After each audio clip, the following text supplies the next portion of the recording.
Hello, everybody. Welcome to a new episode of the Dissenter. I'm your host, as always, Ricardo Lopes, and today I'm joined by Dr. Iddo Landau. He is professor of philosophy at the University of Haifa. He has written extensively on the meaning of life, and we're going to talk about his book, Finding Meaning in an Imperfect World. So, Dr. Landau, welcome to the show. It's a pleasure to everyone. Thank you very much, Mr. Lopez. I'm very glad to be here.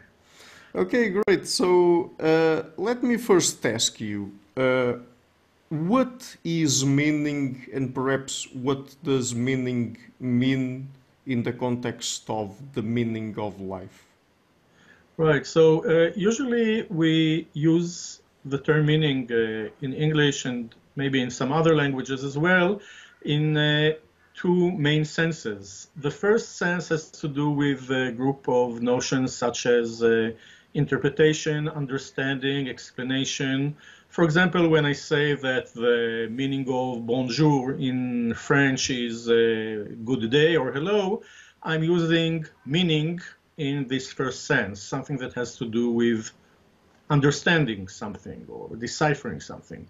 The second sense of meaning has to do with worth or value, as would be the case if I'll say something such as, well, the present that you gave me yesterday was very meaningful, or I had a very meaningful discussion with John Smith, and so on and so forth. And I think that when we talk about meaning in life, we mainly focus on meaning in the second sense, that having to do with worth or value. And there are all sorts of examples that can help see that. For example, Tolstoy has in his semi-autobiographical book, Confession or My Confession, a story how at a certain stage in his life, he started feeling that life has become meaningless for him.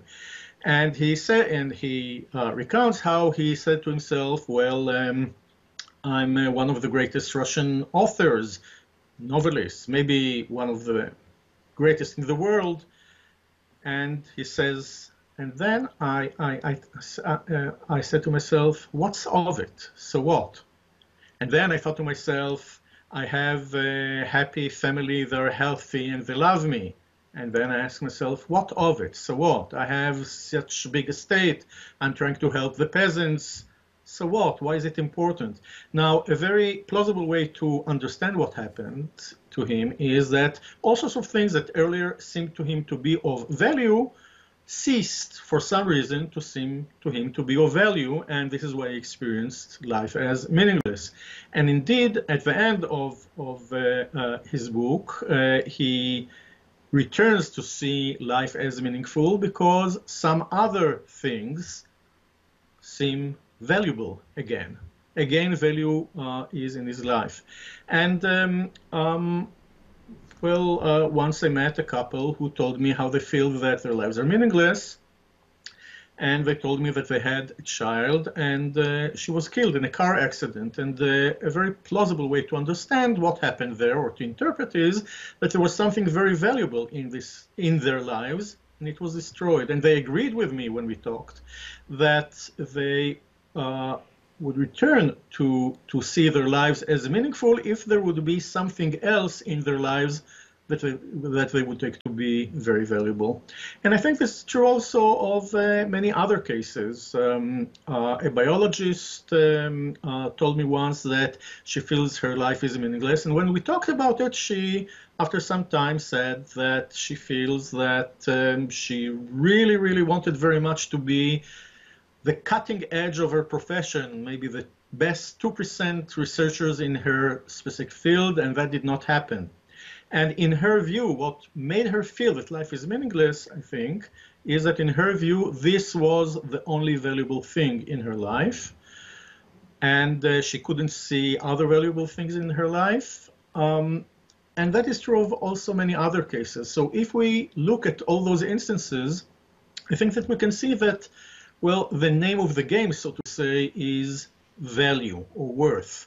A life that is considered by us to be to have a sufficient number of aspects of sufficient value will be a life that we will consider to be meaningful, and a life that we consider not to have a sufficient number of aspects of sufficient value will not be a life that we'll consider meaningful. But when we say that life is meaningful, is it meaningful for someone, or can it be impersonally meaningful in the sense that its meaning does not depend on the subjective considerations of a particular person or people? Well, there is a debate about it in the field. I'm one of those people, in this case, the majority. It's not always the case with my views, but I'm one of those people who think that we can also judge other people's meaning, or we can also evaluate the meaningfulness of other people's lives. So if I know some kind, well, I don't know him personally, maybe it's good, but there was a serial, he's still alive in prison, a person called Joseph D'Angelo, who was a serial rapist and murderer. Now, I don't know how he sees his life, but if according to his values and views or emotions, until he was caught, he thinks my life was meaningful because that was the greatest thing to do. Well, maybe he judges his life this way, but I would judge his life differently. I would think that this is a meaningless life. We can also think about it in the other direction. Let us say that we heard that Mother Teresa, for some reason, thought that her life was meaningless. Maybe she was a perfectionist and she was feeling very bad about the fact that she saved only so many people's lives and not many more lives. And for some reason, she thought her life was meaningless, or maybe she was depressed. By the way, biographically, historically, Mother Teresa did feel in some parts of her life that she was not in the grace of God, and that was very troubling for her. But I'm talking now about a mythical thought experiment about Mother Teresa. I think that we can disagree with people about the meaning of their lives.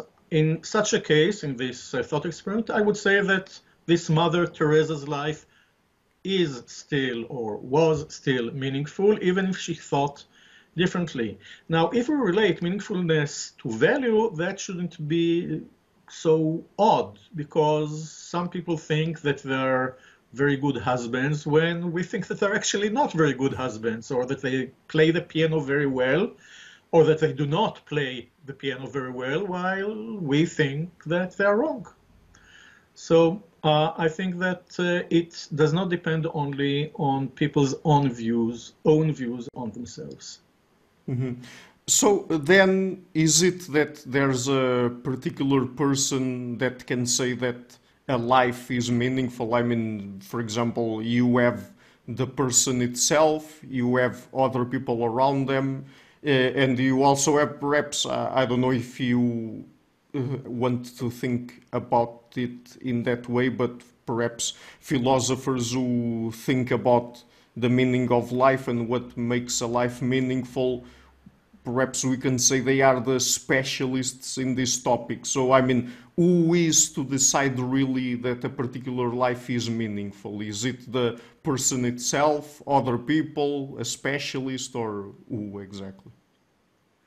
I'm a little skeptical about specialists in those things. I think that the more one thinks about a topic, thinks critically, I mean, not usually, but many times when people say that they thought a lot about the topic, actually they thought the same thought again and again and again and again.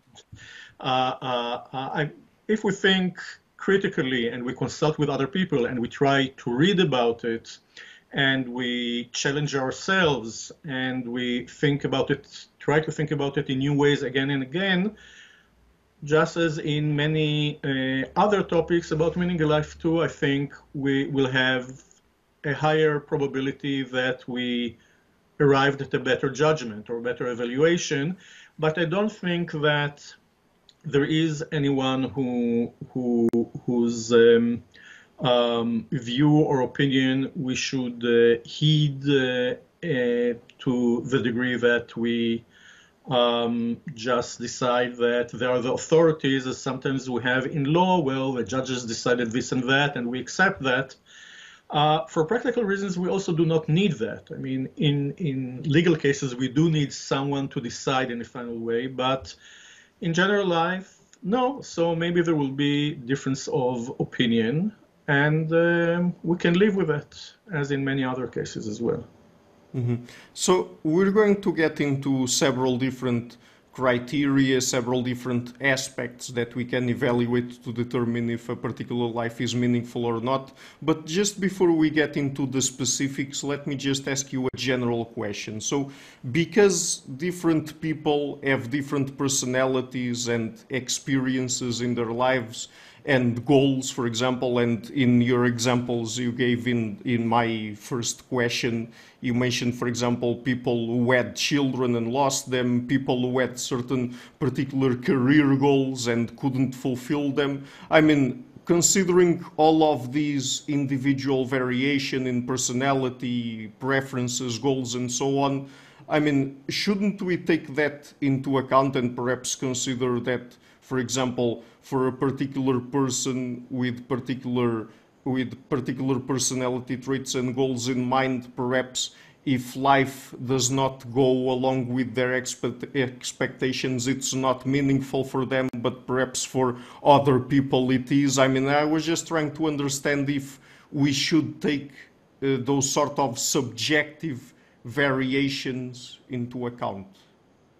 Yes, I think that to a large degree we should, but also to a limit. Let us take an analogy from medicine.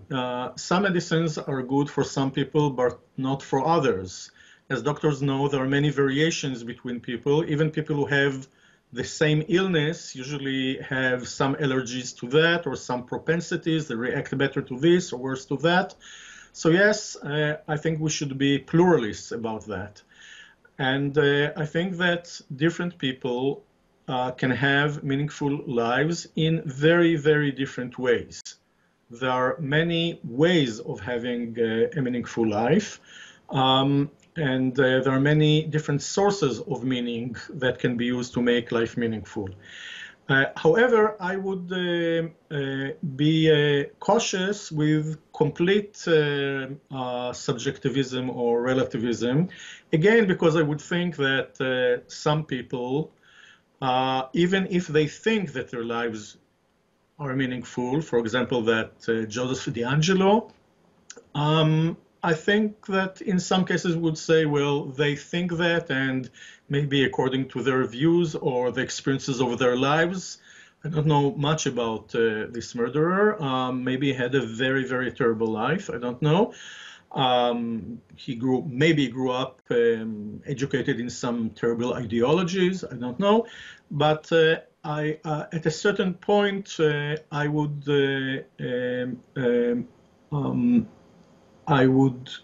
go to a very wide pluralist objectivism and not fall to complete subjectivism. Mm-hmm.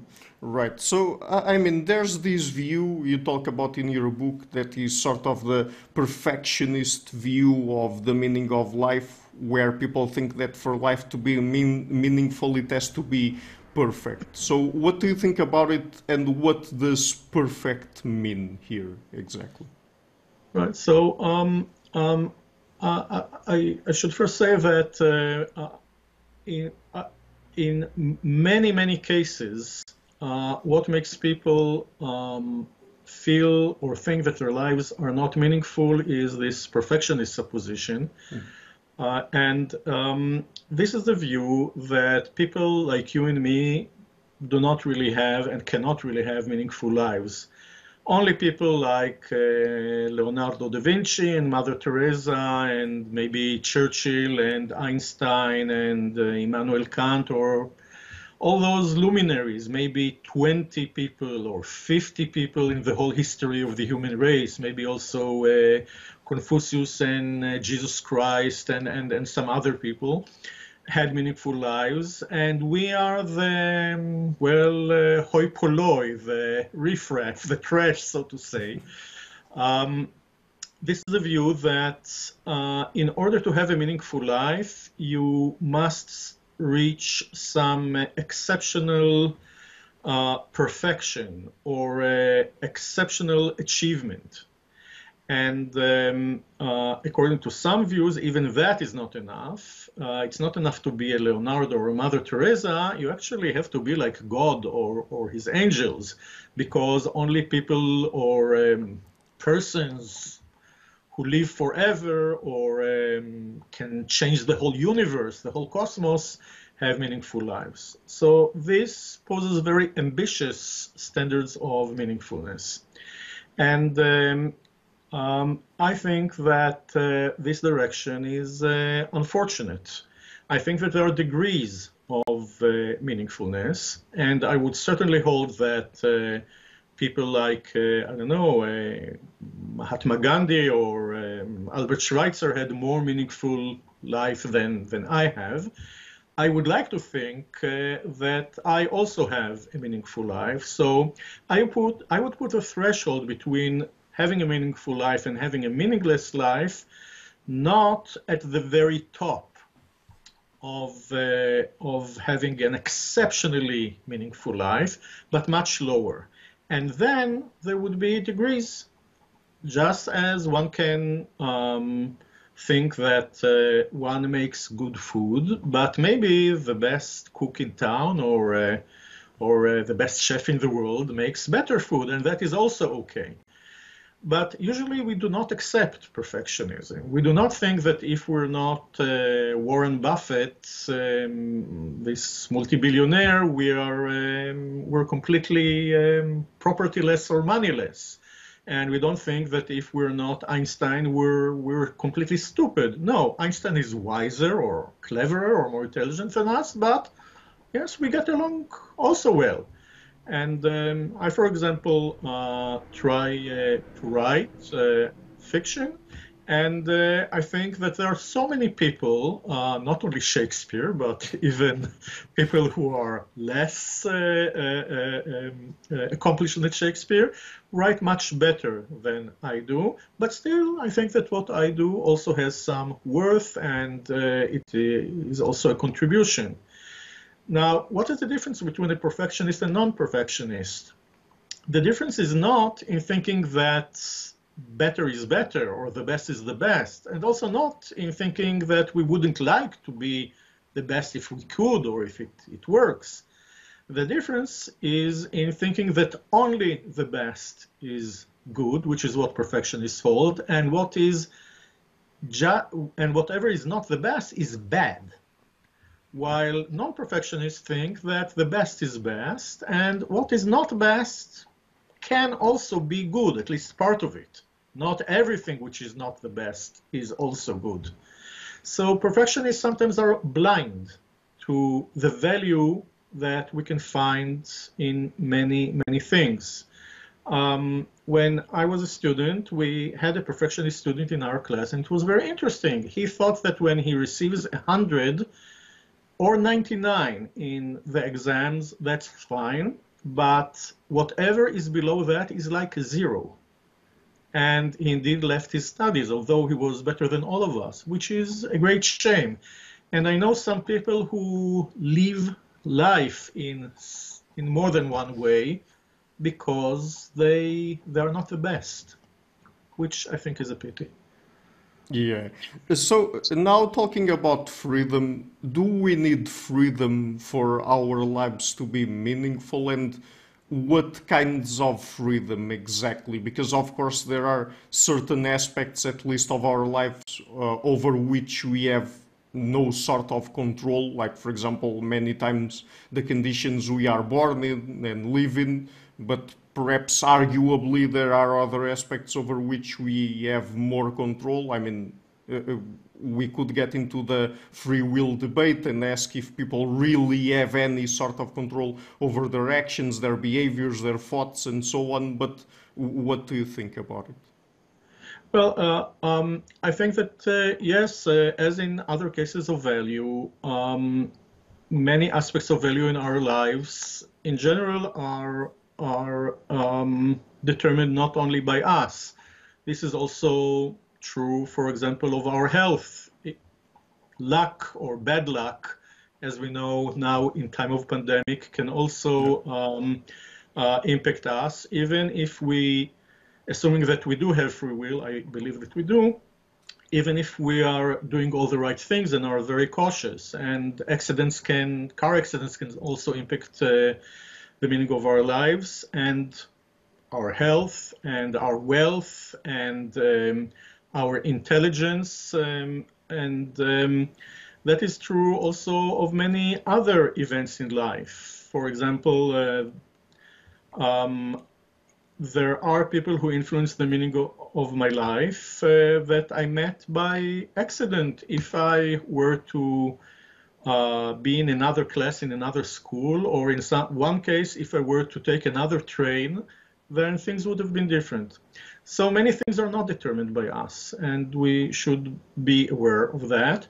Still, many things are determined by us, and I think that we should try, even when circumstances are not good for us, we should try to improve things as much as we can. But let us say that we do not have, in certain circumstances, autonomy at all, even if we do not enter the question of determinism and free will. I think that in some radical cases, even then, our lives maybe could be seen as meaningful. And the reason that I say that is, I started thinking that after I met a person who served in the Russian army during World War II. And he helped to defeat the Nazis. And I think that this is a very, meaningful uptaking, but he was not free at all. As he told it, if it were up to him, he wouldn't have the emotional strength or the strength of will to do all those things. But he was drafted into the Red Army not because he chose to, and then he was trained without choosing freely to do so, and then he fought actually and suffered hunger and cold and fear, not because he freely chose that. They were told there that if they will not fight, if they will escape, if they will retreat, they will be shot by the line of the Russians, the Soviet soldiers behind them. They were forced to fight, and they did fight, and he was not free at all. But he participated in this great effort, which I think is a good effort, a noble effort in many ways, to defeat the Nazis. And he passed away 2 years ago, but he told me that he thinks now of that time as a very difficult time, but very painful time also, but as a very meaningful time in his life, and as a time that made all his other life, radiated its meaningfulness to the rest of his life, made his life much more meaningful, and he's glad about it. And that is perhaps a radical case, but I think that we can have meaningfulness also without freedom, without autonomy. Usually, however, I think we need freedom and autonomy. It is a very important value in life, and we should exercise it, and we should keep it. And in many cases, when we lose autonomy, we at least miss a lot of meaning. Sometimes we might get beneath the threshold between a meaningless life and a meaningful life. Mm-hmm. So another thing now, does a life have to be moral for it to be meaningful? For example, earlier you mentioned the example of the serial killer, and of course that is probably an extreme example of an immoral life. But I mean, does a life have to be in general moral for it to be meaningful or not? Well, I think that morality is a great avenue, is a very good avenue for having a meaningful life. Earlier, I talked about the fact that we have many sources of meaningfulness in our lives. So, one of the reasons that we think of Mother Teresa or Gandhi or Albert Schweitzer and some other people as having had meaningful lives is because they excelled morally. So that is an avenue that is a source of meaning, but I don't think that it is the only source of meaning. And indeed, we think often of the lives of Mozart, Beethoven, Bach, I know, Immanuel Kant, Rubens, Rembrandt as being meaningful lives, although they have not excelled morally. They excelled in other ways. Their sources of meaningfulness were different. So I think that that morality is an important way, a good way of having a meaningful life, but not the only way. However, I think that although you don't have to excel morally in order to have a meaningful life, I think that you cannot be very immoral and have a meaningful life. So it is not necessary to be highly moral in order to have a meaningful life, but it is necessary not to be highly immoral if you want to have a meaningful life.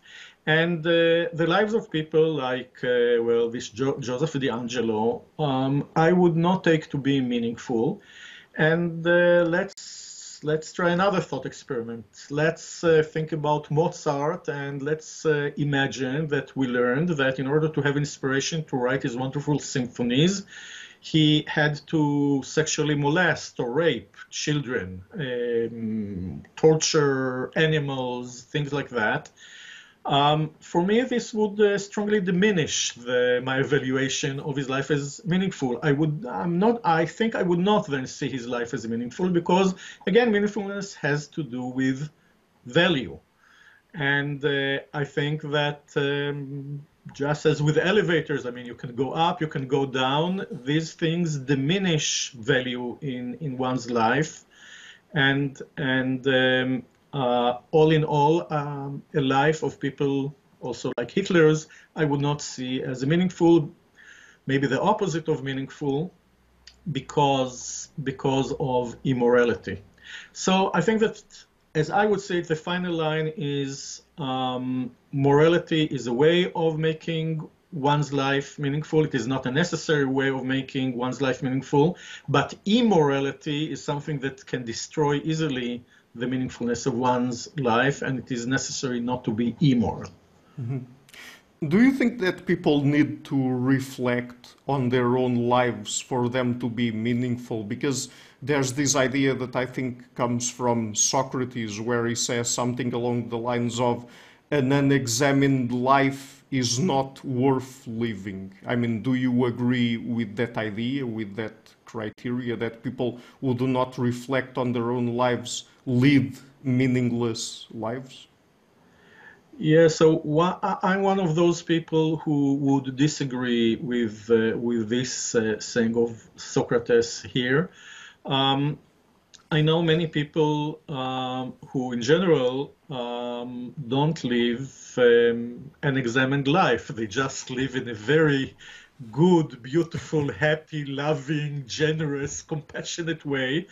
But they, unlike me, and maybe it's even better for them, they do not examine their lives. I think one can sometimes even examine one's life even too much. And I think that their lives are meaningful, and they are largely unexamined. In general, I think that, again, as with many values, people can even be happy without examining or reflecting upon their happiness. Happiness is, of course, not the same as meaningfulness, but it is another value. And people can be courageous without even knowing about it. And what we said earlier, I think also relates to this. I think that some people have meaningless lives, and they might be surprised when we tell them, you know, you have in my view, if I can say to someone, in my view, you have a meaningless life, and it can also be the other way around. A person can have a meaningful life and never think about it and be surprised when I tell him, I think you have a meaningful life. People also sometimes at some stage in their life think that their lives up to that point were not meaningful, or actually when people ask them, they think that they were meaningful, and they were meaningful all the time before they started reflecting on it. So I don't think that it is necessary to reflect on one's life in order to have a meaningful life. For some people, it might help, just as when we think about managing, one's career or one's, economics. Sometimes it helps. Sometimes it actually interferes. So But it's not. Sorry about that. No problem. Another question then, and perhaps this also falls within the domain of examining our lives, at least to a certain extent. Does a life have to be planned for it to be meaningful? I don't think so. Again, as with other cases, planning can help. Planning can also interfere.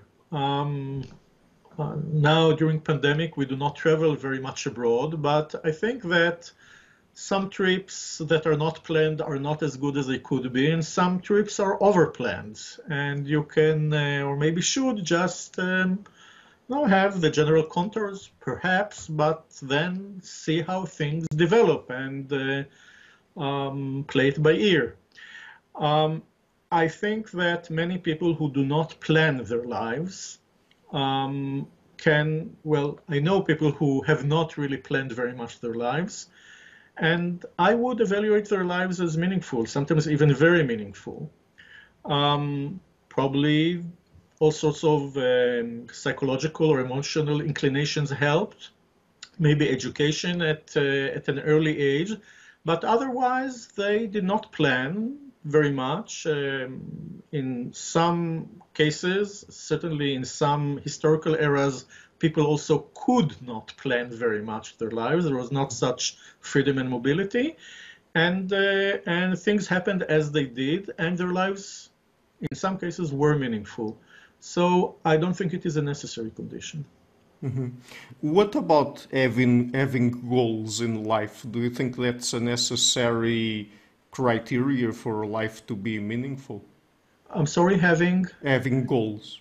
Having goals. No, I do not think that this is necessary. I think that in some cases it can help, and in some cases it does not help, and it is not necessary. We see cases in which people live meaningfully and also have meaningful moments or hours or days, not because things that they planned.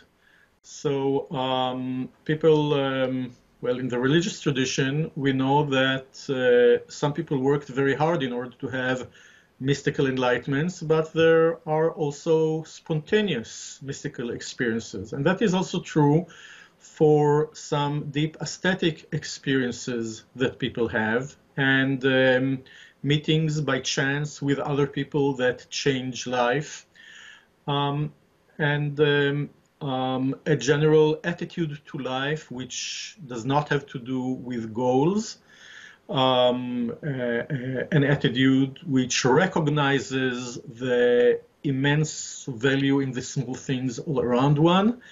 So I don't think that goals are necessary, but goals can certainly help in many cases. Right.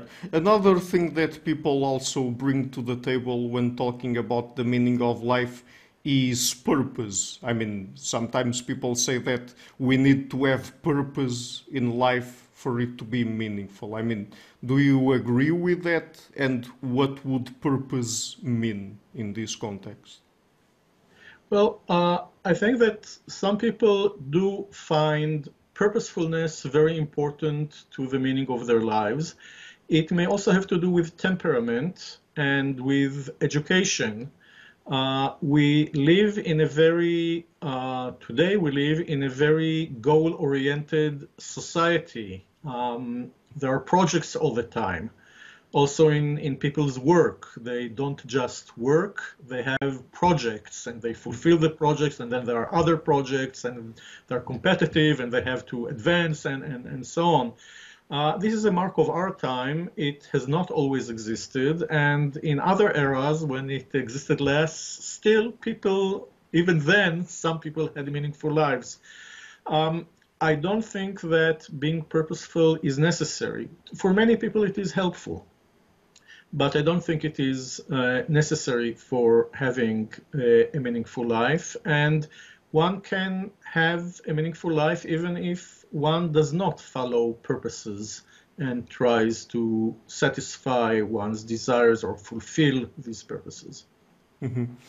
So let's say that, for example, someone suffers terribly during their entire life, but at the same time they have some sort of positive impact on the life of others. I mean, there are people that if they, for example, suffer from chronic depression or for a matter of temperament, they tend to have a sad and gloomy view of life, then they say that their own lives are not worth living or that are meaningless. But if they still have that sort of positive impact on others, and if they, for example, fulfill certain roles in society, I mean, at the end of the day, do you think that they are right that their lives were meaningless or not?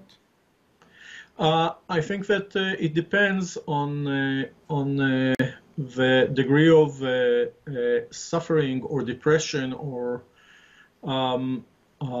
their sensation of meaningfulness on the one hand, and on the positive impact they had on the objective world. I would also distinguish between suffering on the one hand and sensing meaninglessness or meaningfulness on the other hand. Right. People can suffer very much but still maintain a feeling of meaningfulness.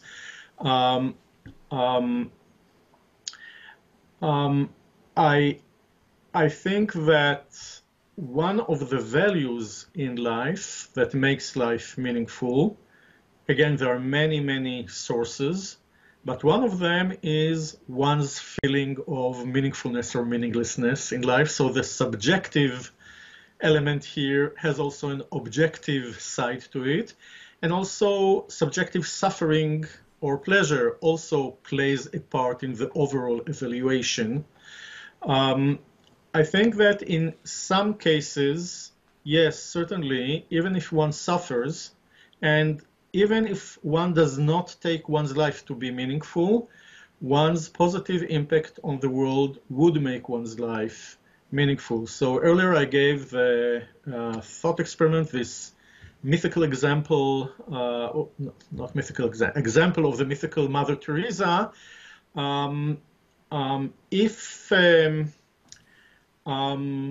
I would say that even if she did not sense her life as meaningful, and even if she were depressed and suffered very much, I would still take her life to be meaningful. Now, that is a very radical case because she also helped immensely a very large number of people. Maybe a person who helped just a bit another person once and was very depressed and suffered very much, maybe then I would take the overall judgment to be different. But all in all, I think that suffering, although it diminishes life's meaningfulness, in many cases, it does not annul it. There is an interesting case of the Soviet dissident Andrei Sakharov, who had a very good life as part of the nuclear scientific establishment of the USSR, until he decided to become a dissident. And then his life became much less pleasant. He started suffering very much. Well, they inflicted quite a lot of suffering on him. And he said at a certain point that his life became much less pleasurable, more torturous and also much more meaningful. Now, that is an interesting case because he did maintain, except in the cases when they gave him drugs, psychological drugs that harmed it, most of the time he did maintain his feeling of meaningfulness, his sense of meaningfulness. But yes, in general, I think that one can suffer very much and even have, all in all, not a very good life and have a meaningful life. A classical example is presented in Viktor Frankl's book and other books, but his most famous book, Man's Search of Meaning, where he talks about people in the concentration camps, and he says that some of the prisoners there, although they had very, very bad lives, did succeed, not all, certainly, not most of them even, did succeed in maintaining meaningfulness in their lives and had meaningful lives there. And even when they think back, they see that time as a meaningful time. So yes, this could be an example of a bad life or part of life, but still meaningful. Would I take a life that was from birth to death in a concentration camp, let's say, again, a thought experiment, 70 years, again, with pain, suffering, but still, maintaining life's meaningfulness, would I take it to be a meaningful life? I think yes, but I don't think I would want to live such a life. Mm-hmm. I would not wish it for people I like. Mm-hmm. And on the basis of suffering, do you think that if someone, even if they generally lead a good life, a meaningful life, but because they suffer a lot, they make an extreme decision, like, for example, committing suicide? Do you think that that by itself could take something out from the meaningfulness of their lives, or not? I think that in some cases, I think these are rare cases, but I think that in some cases, committing suicide is a legitimate and a rational decision that does not diminish the meaningfulness of one's life. Maybe all in all, it even enhances it because it saves one from living in a part of sometimes a big part of one's life in a meaningless way. So I am one of those people who support, in some cases, euthanasia. Mm-hmm. In fact, I know some people who did that, and I do not judge them negatively at all. On the contrary, perhaps. However, I'm a bit afraid that what I would say now, what I just said, would be taken wrongly. When it is not in such specific and usually radical cases, from what I saw, and I saw quite a lot of cases, almost all cases that I saw of people who committed suicide, it was just a terrible waste, in my view. Because I think that in many cases, not all of them, but in many cases, things can be improved. There are ways to improve them. Not in all cases, but in many, many, many cases, almost all of them. Mm-hmm. So still in the realm of suffering, and because I've had Dr. David Benatar on the show, what is your take on antinatalism? So I'm not an anti-natalist. David Benatar is a pessimist about meaning in life. I'm an optimist about meaning in life. I think that many people have meaningful lives and happy lives, and some of those who have meaningful and happy lives don't know it, especially they don't know that they have meaningful lives, and it can be open to them, and many others who do not have meaningful lives can make their lives meaningful. And I think that both for the people who have meaningful lives or will have meaningful lives, and for the state of the universe in general, it is good that something valuable like people, not all people, but some people, and the various experiences of people and creations of people. Experiences like an experience of beauty, and creations like creations of beauty, or well, knowledge and understanding and invention and compassion and warmth and to other people, and uh, emotional closeness with people, and love. All these things are extremely valuable, and the world or the cosmos, which might be empty, I don't know, of other beings that can do that, the cosmos is better thanks to the existence of people who can do that. So if antinatalism is understood, as I think it is commonly understood, as the view that bringing into the world any person is a mistake, and that it shouldn't happen, then my view is different. I think that that it is not a mistake, and I'm glad that there are people, and if the human race, either by its own decision or in any other means, would disappear, I think it would be sad. Mhm. But do you at least appreciate the idea coming from the symmetry argument from David Benatar that perhaps, I mean, if a particular life didn't even start, I mean, the fact that that particular hypothetical person didn't experience neither bad nor good experiences, I mean, would that be bad? I mean, because it doesn't seem to me to be. It seems to me to be simply, I mean, the person didn't exist, and the fact that they didn't experience anything good or bad seems to be somewhat indifferent. I don't know. Right, right. So as I see it, people who do not exist, well, in one way, we don't owe them anything because they're not here. They do not exist.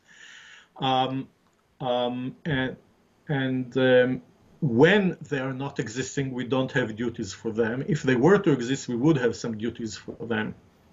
Still, when I ask myself, when I imagine or think intellectually about possible entities, so these people are not here, they do not exist, not even as embryos, but I can think of the option that they were to exist. They would be created, and they would be born, and be brought into existence. So I think that people who would have terrible, tortured, painful lives, um, if they were to exist, then I think that that would be bad for them. Mm-hmm. And people who, for some reason we know, or in some way we know, it's very difficult to know. Actually, practically we cannot know. But if there were a way and we could know that a certain person would live a very full, meaningful, happy, creative, fulfilled, authentic, pleasurable life, then I think that it would be good for that person if we were to bring him or her into the world. Now, I see here a symmetry in the sense that it is bad to do the first thing, and it is good, not obligatory, but it is good to do the second thing. Now, this person, the second person, does not exist, so we really don't owe him anything. But if she or he were to exist, it would be good for them, and it would make also the cosmos or the world better. That's how I would see it. I know that David Benatar sees it differently, and I, of course, respect that. Mm-hmm. But do you think that life in general is composed of more good or bad experiences? And I mean, it could be that perhaps we experience, in terms of number, more bad experiences, but perhaps uh, we also experience at the same time some very good experiences that compensate for the more minor bad experiences that we have more frequently? I mean, how do you think about it? Yeah, so let me start first with the question of just in general good experiences and bad experiences. Mm-hmm. I think that it depends on education, and people can also educate themselves, and it depends also on temperament. But I think that many people who in principle have very good experiences simply do not notice these experiences. In my book, I talk about the way of achieving as a way of having meaningful life, having projects and gaining all sorts of things, learning, getting a degree, doing a good thing, and what I call the way of recognizing, which is the way of sensitizing ourselves to the value all around us, which often becomes for us transparent, like a picture on the wall that after some time we cease to see. And I think that we have many experiences that we could or should experience as pleasant experiences, but we just ignore them. And many of us, unfortunately, this can be changed, and it's not that difficult to change it. It's a habit, and it can be changed. Many of us are much more interested in the 10 minutes that took until lunch came and they felt some unease, are much more aware of that and busy with that than with what happened after the meal came, or with all the cases in which they were hungry and they just got the meal immediately and were happy. So I think that many people, not all people, indeed sense much more the small discomforts and irritations of life than the small pleasures. But that should be changed and could be changed. For many people, not all people, and certainly in some places and some historical eras, much less, for many people there are available many great, not great, but small, continuous flood of small pleasant experiences that they just ignore as if it's their enemy. Now, let us still put that to the side. I mean, I'll just say one more thing. Sometimes people want to scratch their head, but they cannot do that, and it irritates them. But there's so many cases in which I want to scratch my head, and I scratch my head, and it's fine. I should learn to recognize this. But let's go to the other question. I think that even if it were the case that there are many more unfulfilled desires than fulfilled desires, we should distinguish between important desires and unimportant desires. So let me take an example. It is said of Thomas Alva Edison that when he tried to invent the electric battery, he tried 9,000 times until it worked. So if we just talk about fulfilled desires and unfulfilled desires, the whole thing is a disaster. I mean, there are 9,000 unfulfilled desires versus one fulfilled desire. So of course it's terrible. But that sounds wrong because all in all, both he and we think that the whole thing was a great success. And that is because I think that he had one important desire, which was to get the electric battery right. And he had also some very small, not very important desires. In each case he tried, he also wanted it to work in this time, in this effort.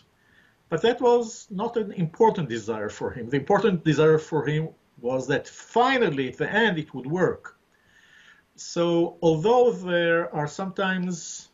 it is sometimes the case that there are many unfulfilled desires, and maybe more unfulfilled desires than fulfilled desires, we should also heed, and I think that Professor Benatar is not completely sensitive to this distinction between important and unimportant.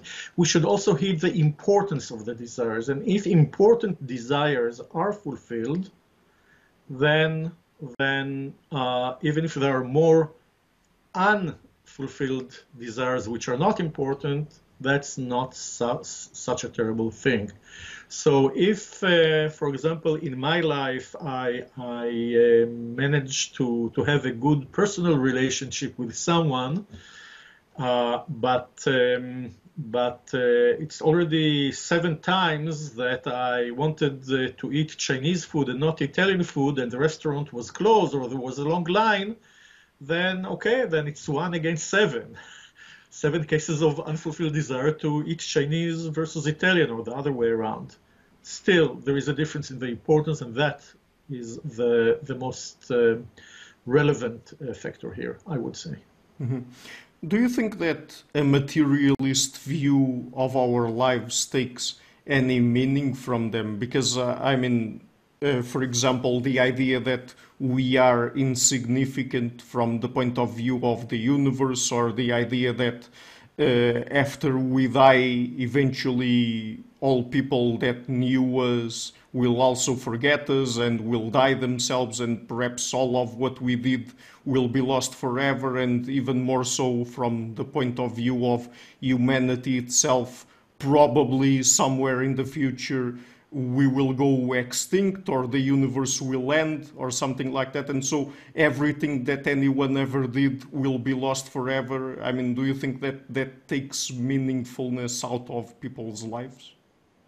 I think that maybe it would be better if we and what we create remained eternally. I'm not sure that it would be better. I mean, it's an interesting question for people to ask themselves. We don't want to die, but do we want to live infinitely? Maybe to live infinitely is too long. So let's take a much shorter period of time, much more compact. Would we want to live 200 billion years? And I'm not sure that all people would want to live 200 billion years, which of course is much shorter than infinitely. But maybe it is better if we never died. Maybe. Still, if we're not perfectionists, we're returning again to the issue of perfectionism. If we're not perfectionists, then we might think that even if more is better, what we have is still sufficient. So maybe the fact, well, I would take it to be the case, that the fact that, if I created beautiful things, or if I enjoyed beauty, although my experiences have beginning and end, they're not infinite in either direction, and my creation and the time that I created it has a beginning and end, well, still it is valuable for some time, not for eternity, but for some time. And that, I think, can be enough. For me, it is enough. I think that in general, it can be enough for people. It is already an important thing. So let's take again my life and the life of this guy, Joseph DeAngelo. Sometime after the cosmos disappears, or when humanity becomes extinct, and much, much earlier actually, in some time both he and I would be forgotten. But it makes a lot of difference. It's very important for me that my life would be not like Joseph DeAngelo's life, this low, contemptible life that he had. And I would certainly feel very good if my children would develop to be people more similar to Gandhi or Leonardo, and I think it would be terrible if they would develop to be people even slightly similar to Joseph DeAngelo. Although, well, one day we will all be forgotten. Okay, but yes, that is also true. But it is also true that we can have now valuable or unvaluable lives, meaningful or unmeaningful lives. And the meaningfulness that we have, although not complete, absolute, if we're not perfectionists, I think is valuable and it is sufficient. By the way, the fact that we had a meaningful experience or meaningful life, according to some views about facts, some philosophical views about facts, the fact would remain true forever and ever, even if there would not be anyone to know it, because there would not be any intelligent people anymore, and it will be forgotten. But yes, we had something wonderful for some time, although it had beginning and end. And that's wonderful, I think. Mm-hmm. So, in opposition to materialism, do you think that people need religion in their lives, or if not religion, at least certain systems of value and institutions that promote their social lives, for example? I mean, do you think that we need to have certain values and be part of certain institutions for our lives to be meaningful? I don't think it is necessary. I think that for many people it can be helpful.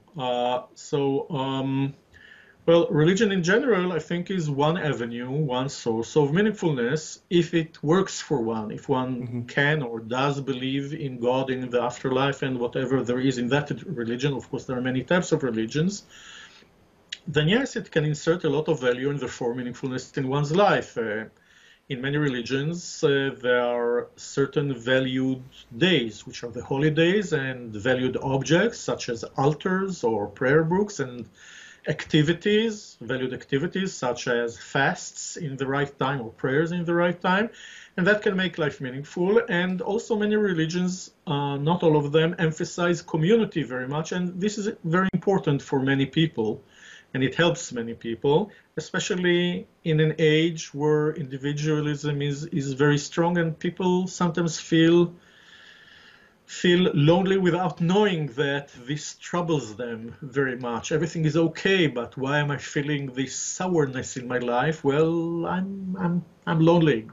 Some people do not understand that this is the problem. But I don't think that it is necessary. And we know many people who have who are not religious and whose lives we would take to be meaningful. And there are some people whose lives we take meaningful not because anything related to their religiousness.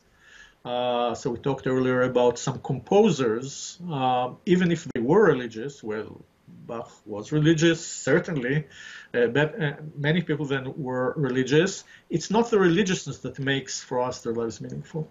So I don't think the religion is necessary, but it is helpful. And institutions, I think, for many people are helpful. Some people who want to make their lives more meaningful maybe should look for institutions if that is needed for them. And for many people, I think it is helpful. But I do not think it is necessary to all people. And I can certainly think of a person, well, I don't know, a person on a desert island who hopefully has books and other things. He's a very lucky person on a desert island, not like Robinson Crusoe. So maybe there are no institutions and no society, but if that person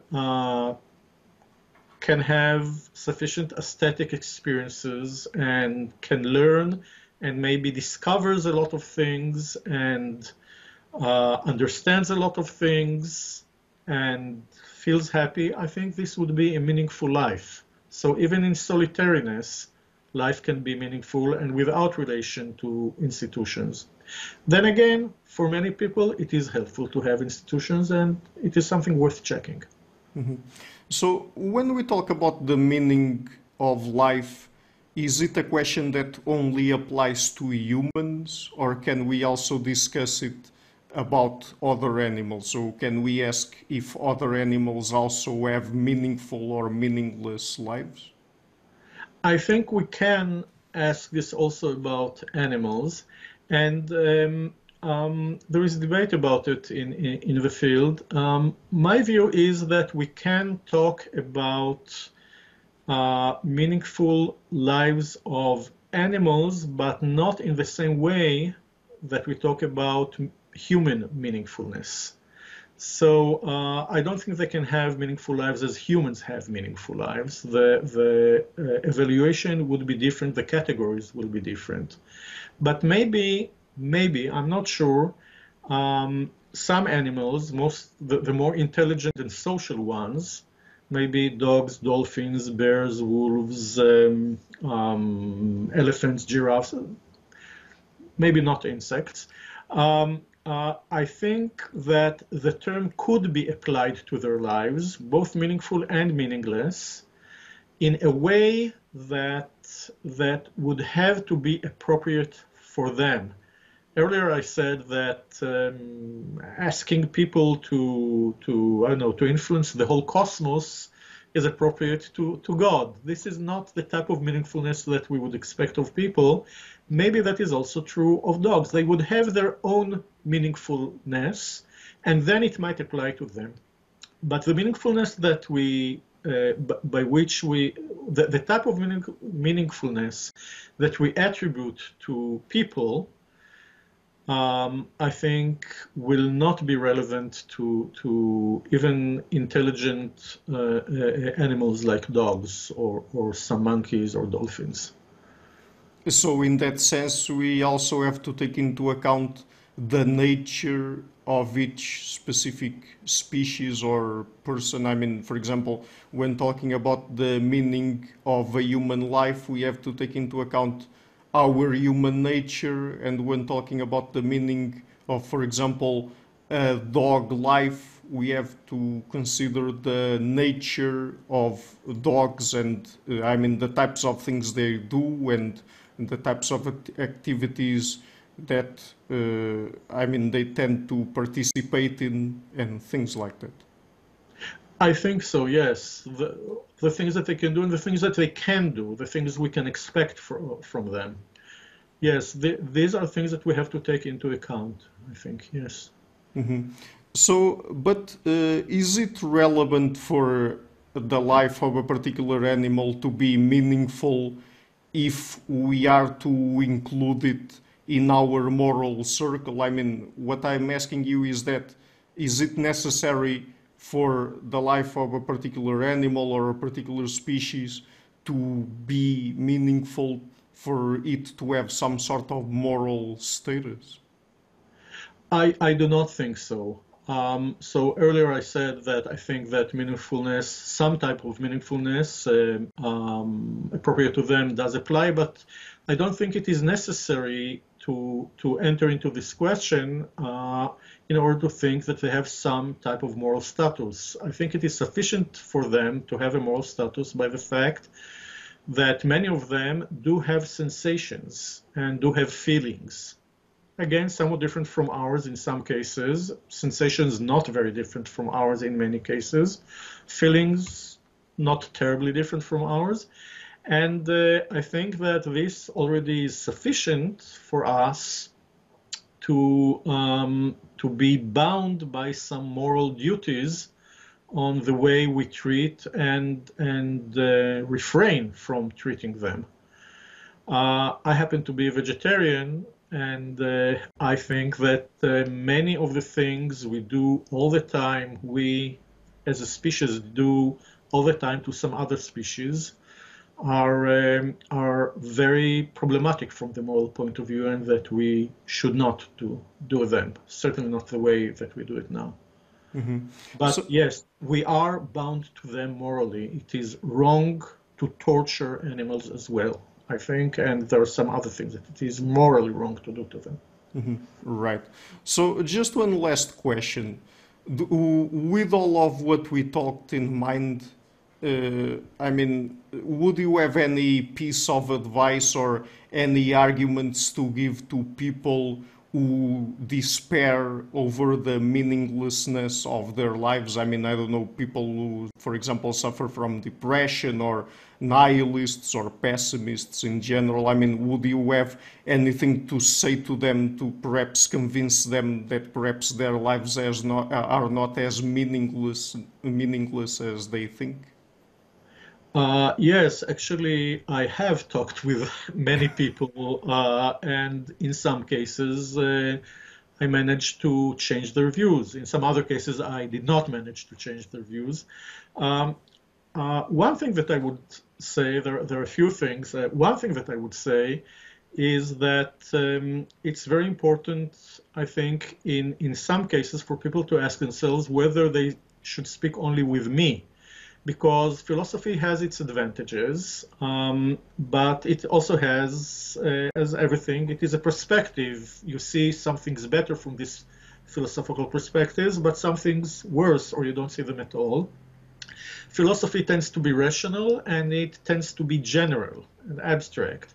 And some of the things that sometimes make people feel that their lives are meaningless or makes them desperate or make them nihilists have to do not so much with rationality. Sometimes people are not aware of that, but with emotions, and sometimes not with abstract aspects of their lives, but with specific circumstances and events which they are. And therefore, one thing that I would suggest to people in this state is not to talk with me or only with me, but to talk with professional counselors that are qualified, good counselors that are qualified, and I know many people who are helped with that.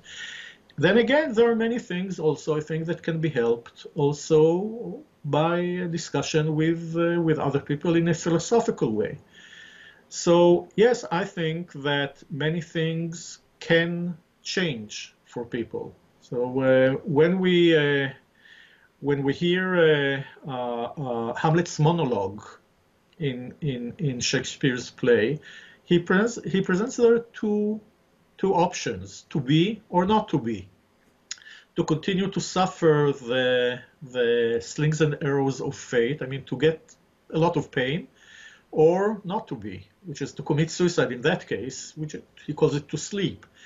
But there is a third way, which is to continue to live, but to change things so that there are less slings and arrows, and or none. Usually some would always stay, but there are more caresses and pleasures and fulfilling things. And this is a thing that many people can do, I think. I think it is also important to remember that there are many possible sources of meaningfulness, and some people who lose the source they're familiar with and habituated to simply are not aware of the fact that there are many others, and moving is difficult. I don't know if we still have time, but I can tell you something about necklaces and pearls. Yeah, sure. Jewelers have a very easy way of distinguishing between necklaces with real pearls and necklaces with faux pearls. And they don't even look at the pearls. They can also, the professional can also see it through the pearls, but they actually look at the string. And in strings of necklaces of real pearls, there are small ties in the string between each pearl. Because if the thread on which the pearls are is torn, one pearl falls, but the small ties keep all the other pearls in place. And in false pearls, in necklaces of false pearls, which are very cheap, they're made of plastic, they do not bother to put those knots. And then if the string is torn, all the pearls fall down, but it's not such a big loss. So in our lives also, there are cases in which the string is torn, metaphorically, and a pearl falls. And it's a big question whether we can still recognize and see or keep all the other pearls there, or let them fall and think that there is nothing. And I think that it's sometimes helpful to remember this metaphor and try to recognize or see the other good things that we still have in our lives, or the things that we can create in our lives to make them meaningful, because meaningfulness can be found but can also be created and enhanced. Mm-hmm. Very well. Okay, so the book is again Finding Meaning in an Imperfect World. I will be leaving a link to it in the description box of the interview. Dr. Landau, are there any places on the internet where people can find your work? Except for the book, I sometimes published articles. So I guess that in academia.edu, some of my articles could be found, but I guess that the book is a good starting place. It is written in a way that I, I, I purposefully wrote it in a way that would be, I hope, helpful and clear, not only to professional philosophers who sometimes split hairs, but that would be a good starting point, I think.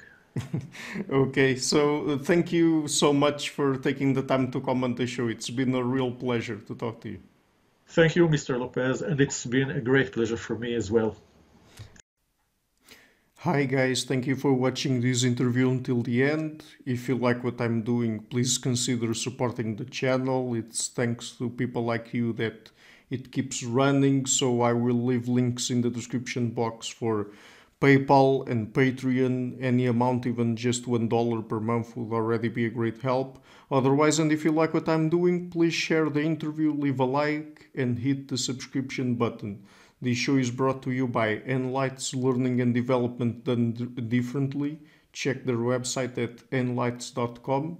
I would also like to give a huge thank you to my main patrons and supporters, Karen Litska and Blanchett Pereira Larson, Lau Guerrero, Francis Ford, Hans Frederick Sunda, Ricardo Vladimir, Craig Healy, Adam Castle, Olaf Alex, Jonathan Wiesel, Jacob Klinkby, Matthew Whittingbird, Arno Wolf, Tim Hollacy, Henry Kalenia, John Connors, Paulina Barron, Philip Force Connolly, Jerry Mueller, Herbert Gintis, Rutger Voss, Bo Weingard, Rebecca Newberger Goldstein, Dan Demetri, Robert Windiger, Rui Inácio, Arthur Coe, Zup, Marco Neves, Colin Holbrook, Susan Pinker, Thomas Trumbull, Bernardo Seixas, Pablo Santurbano, Simon Columba, Jorge Pinha, Phil Cavanagh, Corey Clark, Mark Blythe, Roberto Inguanzo, Michael Stormir, Eric Neumann, Samuel Andreev, Tiago Nunes, Bernard Ugni, Alexander Dunbauer, Omari Hickson, Fergal Cusson, Evan Bodrenko, Al Herzog, Don Ross, Jonathan Librand, Oslam Bullitt, Nathan Nguyen, Stanton T, Samuel Correa,